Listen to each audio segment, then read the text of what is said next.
Assalamualaikum warahmatullahi wabarakatuh. Halo Mahesa, selamat datang di podcast UNES edisi PPK UNES tahun 2021. Berjumpa lagi dengan saya pastinya, Cian Salsabila yang akan menemani teman-teman semua untuk mengulik informasi menarik yang ada di Universitas Negeri Semarang ini. Dan pada hari ini kita bakal bahas terkait salah satu sekolah pengadaran nih. Jadi informasi buat teman-teman semua, ternyata kehidupan di perkuliahan itu nggak hanya cuman belajar aja di perkuliahan aja ya Mbak, tetapi teman-teman bisa nih untuk mengembangkan soft skillnya di sekolah pengadaran seperti itu. Nah pada hari ini kita udah kedatangan Mbak Nuri Sofia Mahardika dari Fakultas Bahasa dan Seni yang merupakan wakil ketua nih dari salah satu sekolah pengadaran, yaitu Sekolah Kader Bangsa. Nah mungkin Mbak Nuri bisa perkenalan terlebih dahulu nih ke teman-teman semua nih. Halo teman-teman Mahesa, perkenalkan nama saya Nuri Sofia Mahardika dari Fakultas Bahasa dan Seni Pendidikan Bahasa Inggris 2019.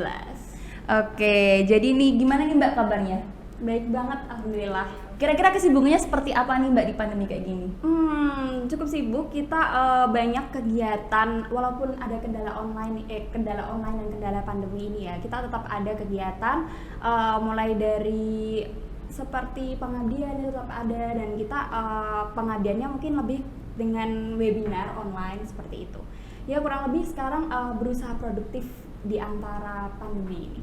Ya, jadi meskipun di kala pandemi seperti ini kita juga harus tetap mengakali ya Mbak dengan kreativitas untuk tetap produktif gitu. Nah, informasi buat teman-teman semuanya. Jadi di sini Mbak Nuri bakal menjelaskan nih terkait apa sih itu Sekolah Kader Bangsa, Mbak. Oke.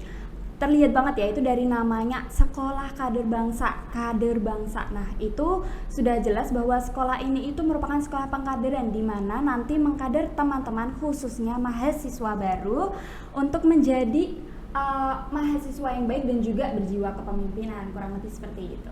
Wah, luar biasa nih. Nah, pasti teman-teman juga penasaran nih. Nah, sebenarnya tuh sejarah atau awal mulanya nih Mbak dari Sekolah Kader Bangsa itu bagaimana sih Mbak? Oke, sepertinya pada tahun 2009 itu Mas Adi Pras dan kawan-kawan itu mendirikan suatu pelatihan yang seiring waktu berubah namanya menjadi Sekolah Kader Bangsa. Dan Sekolah Kader Bangsa itu juga merupakan program kerja dari BEM-KM Universitas Negeri Semarang, begitu. Oke Mbak, berarti dari sekolah pengadaran ini ternyata cakupannya luas ya Mbak, untuk teman-teman dari berbagai fakultas. Iya. Jadi benar. SKB ini sendiri itu cakupannya universitas, jadi dari berbagai universitas, dari FBS, FH, FIP dan macam-macam fakultas di UNES itu bisa bergabung dengan Sekolah Kader Bangsa. Oke Mbak, nah pasti teman-teman juga penasaran nih dari kegiatan Sekolah Kader Bangsa itu sebenarnya apakah hanya terkait pengembangan soft skill atau cuman ada, atau mungkin ada kegiatan-kegiatan lain nih Mbak dari kegiatan Sekolah Kader Bangsa itu sendiri?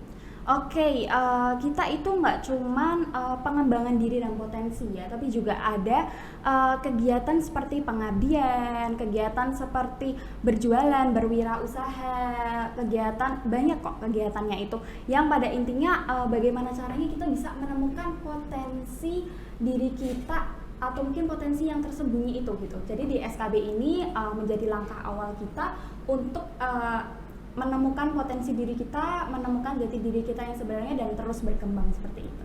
Wah, luar biasa sekali ya Mbak, ternyata dari kegiatan SKB ini kalau kita lihat nggak hanya cuma untuk mengembangkan soft skill seperti kepemimpinan aja nih, dan juga kita dapat relasi yang banyak ya, betul. Karena di sini kita bisa belajar bareng-bareng nih sama teman-teman dari berbagai fakultas untuk bisa mengembangkan potensi diri ya Mbak, khususnya juga bisa memberikan kebermanfaatan di lingkungan masyarakat. Betul.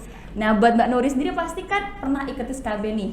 Nah, kira-kira keuntungan apa sih atau privilege apa yang telah diperoleh sama Mbak Nuri akibat dari mengikuti SKB ini? Oke, banyak sekali, karena SKB itu nggak cuma mempelajari tentang soft skill aja, tapi juga praktek-praktek. Jadi dari materi-materi yang didapat saat sekolah itu, saat menjadi siswa, di mana kita di semester 1 itu mengikuti sekolah materi dan bimbingan dari kakak-kakak. Itu materi-materi itu sangat berguna bagi saya ke depannya. Tidak hanya di kuliah saja, bagaimana saya memanajemen kuliah saya, tapi juga di luar itu. Jadi saya sekarang merasa lebih teratur hidupnya dan juga lebih mengenal lingkungan kampus seperti apa itu, dunia politik, dunia kampus seperti itu. Wah, ternyata dari SKB ini kita bisa melihat ya Mbak, ternyata info apa ya terkait ilmu-ilmu yang dibagikan yang begitu banyaknya itu juga didapatkan dari orang-orang yang emang sudah berpengalaman nih. Nah mungkin nih Mbak, pasti kan para mahasiswa dan mahasiswa UNES muda ini penasaran banget nih. Wah Kak, kayaknya seru banget ya ikut SKB dan pasti penasaran juga cara pendaftarannya bagaimana sih Kak gitu. Nah, oke, kita membuka pendaftaran atau bisa dibilang open recruitment itu setelah PPAK. Kenapa? Karena agar teman-teman mahasiswa, teman-teman mahasiswa baru semuanya itu dapat fokus pada PPAK terlebih dahulu. Setelah itu baru kita buka open recruitment kira-kira pada bulan September ya. Itu pada bulan September kita buka open recruitment di Instagram @sekolahkaderbangsa. Oke, nah jadi buat teman-teman nih yang pengen daftar atau pengen join Sekolah Kader Bangsa, langsung aja kepoin sosial medianya ya Mbak. Mungkin nih yang terakhir, apakah ada yang ingin ditambahkan dari Mbak Nurini terkait Sekolah Kader Bangsa? Oke, begini teman-teman semua, Sekolah Kader Bangsa itu membuka pendaftaran hanya semester 1, jadi khusus mahasiswa baru yang barusan selesai PPAK begitu.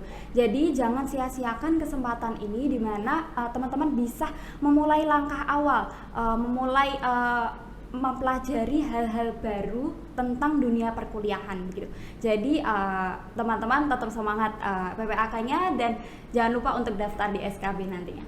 Wah, oke tuh, karena SKB ini hanya untuk mahasiswa baru ya Mbak. Jadi jangan sampai ketinggalan nih buat teman-teman mahasiswa untuk daftar dari Sekolah Kader Bangsa ini. Terima kasih ya Mbak Nuri karena udah mau berkunjung nih, udah mau bertamu di podcast PPAK ini. Semoga kita bisa bertemu kembali ya Mbak di next project. Baik. Oke, jadi itu teman-teman seputar informasi dari Sekolah Kader Bangsa. Buat teman-teman yang pengen join, langsung aja kepoin dari tadi @sekolah kader bangsa ya Mbak, seperti itu. Nah, di sini juga teman-teman jangan lupa untuk like, komen, dan subscribe dari channel YouTube PPAK UNES tahun 2021. Dan buat teman-teman yang penasaran, Kak, kok tempatnya estetik parah sih? Jadi ini merupakan salah satu tempat atau fasilitas yang teman-teman bakal dapatkan dari Asrama Putra. Jadi buat teman-teman yang mau cari tempat tinggal yang murah dengan fasilitas untuk bisa menunjang kreativitas dalam membuat konten, langsung aja daftar dari Asrama Putra itu sendiri. Oke, saya Jian Salsabila mohon pamit undur diri. Wassalamualaikum warahmatullahi wabarakatuh. Dadah.